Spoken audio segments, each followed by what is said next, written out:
So, I was thinking about this thing, this sort of fable, basically the country mouse versus the town mouse.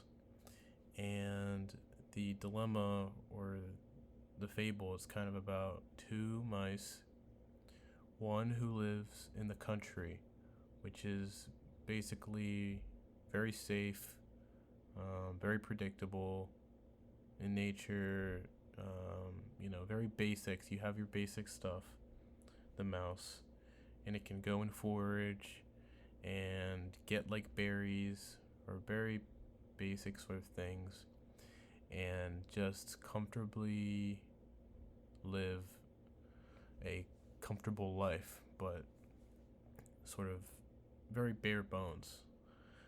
And the other choice is the town mouse, which is able to go into a nice restaurant or go into a place with humans or good food, and they can scavenge, and eat really good food, drink really good stuff, um, probably just partake in a lot more pleasureful things or have a much more exciting life. But the drawback is that it has a lot more danger. There's cats who hunt them more often there, and humans who also sort of don't want them in the house or near the food, so they would kill them as well. And basically, just these sort of two forks in the road of how you kind of approach life. And obviously, this applies to humans as well. The country mice are people who just want to have something stable or comfortable. They're okay, doing routine things, not taking too many risks, and just having a very predictable output, very predictable trajectory.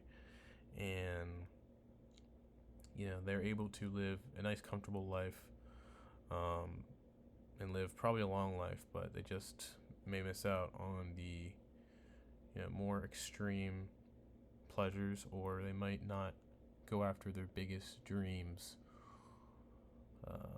But then the other side are the people who sort of the gamblers, or really the town mouse, who the guy who wants to, I don't know, drive a nice car, or the guy who wants radical change. If there's a new policy or something, or there's just a lot of political stuff, these are the people who would like risk it all to start a revolution.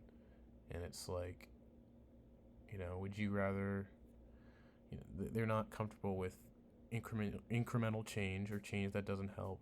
They would rather sort of risk it all in order to achieve real lasting change. This is like Malcolm X, Fred Hampton, you know, any sort of revolutionary. And they are, they want to get this thing. They want this thing. It's not just pleasure like the sort of mouse, but just this idea of wanting something and risking for it. And I think it's a little bit nuanced because the cat or the two mice in the story, it seems like more of a just reward and like a sort of gambler attitude. Like it's like you could all just be country mice and you choose, some people just choose to become town mice. But I think it's a lot more complicated than that because I feel like it's not the same. In real life, it's not just you have a comfortable life or you have a life that can be a lot better, but then it's a lot more, uncertain and risky. I think the situations I just talked about and just other things with oppressed groups or people, it's not like your comfortable life is comfortable. It's like your comfortable life is just sort of trying to withstand and endure a very uncomfortable life, but at least it's safe. And the alternative is to sort of risk it all and, but face overwhelming danger to change.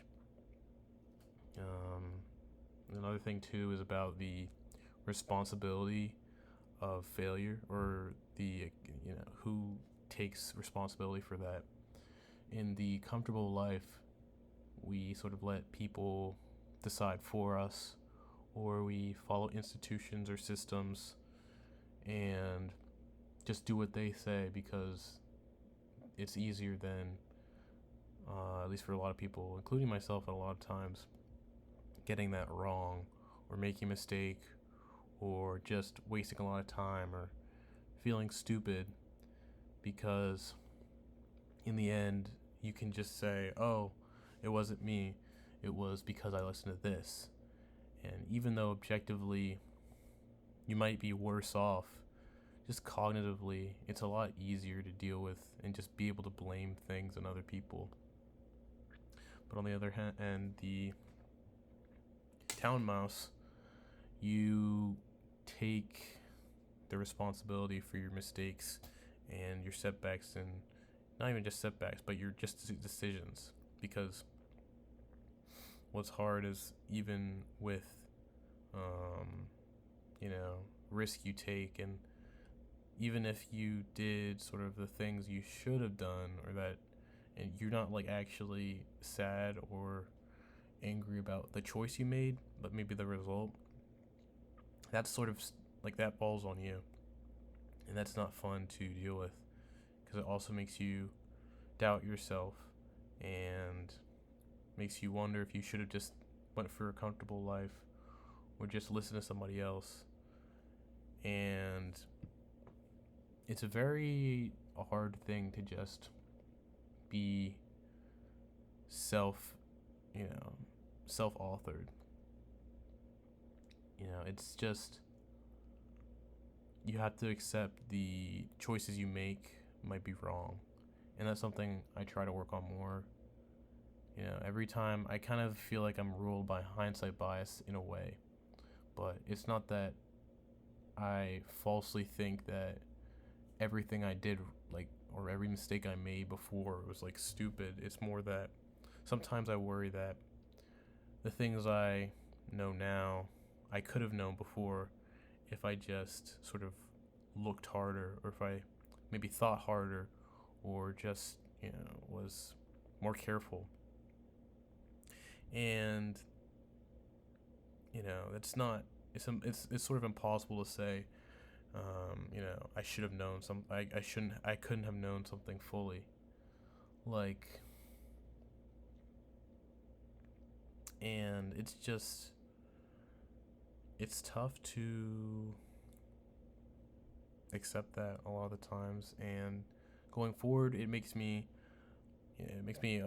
a lot harder to take action in my life, because it feels like a lot of the times you can't either go back, or that what the time you lost was, there was some better you who looked at everything more carefully, and knew, or they just were able to know what you didn't know now, and they are ahead of you, or you're just so behind now. And obviously there's no perfect, that thing is a fantasy. There's no perfect world where I can know everything and do everything perfectly. And it's not so much that I don't want failure. It's not so much that I can't handle failure itself.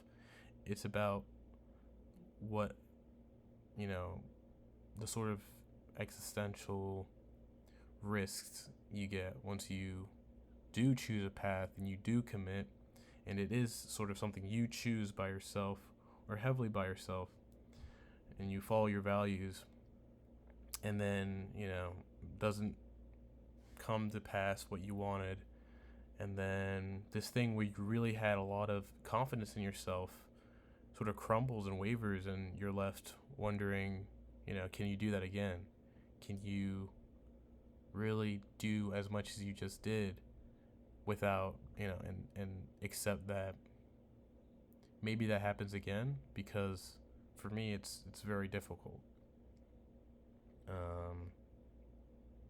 I think that the correct way to think about it is just that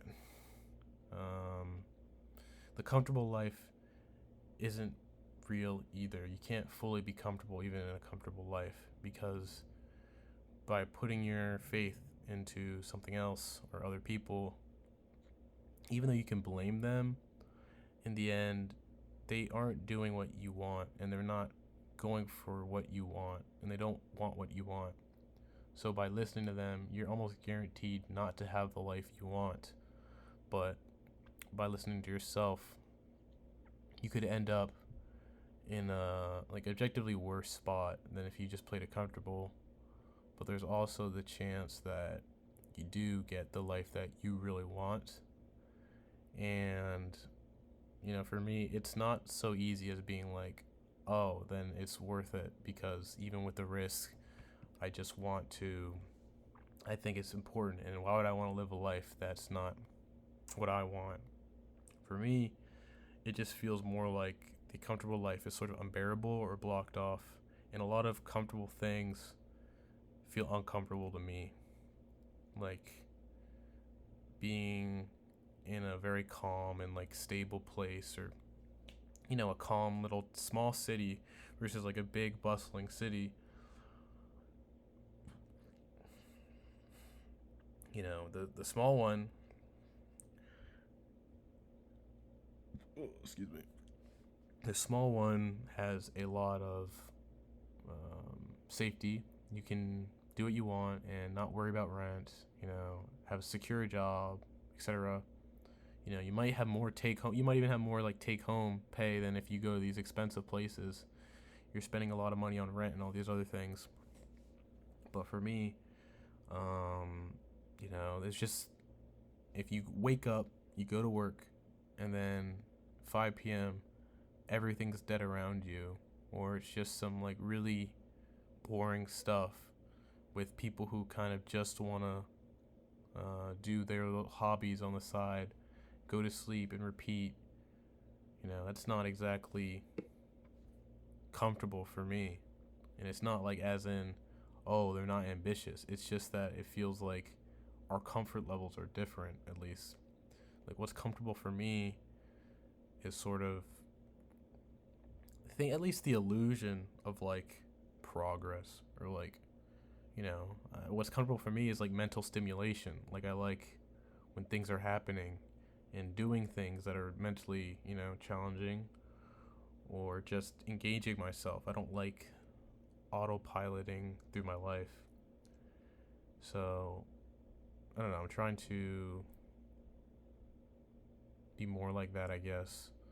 But it's very hard to take that plunge and be like, okay, then I'm going to do the risky thing and accept, the consequences. That is the hardest thing. It's what if I do some big play or something, or some person does a big play, and then bam, you get less of what you wanted. If you did this easy, comfortable thing, you would have been further ahead than you are in this other thing. And also just this low grade worry of you don't even know what you want. A lot of stuff in life, I feel like we have an idea of it, and then once we get it, it's not that great, or it's not that good. And yeah, I'm just trying to process that. So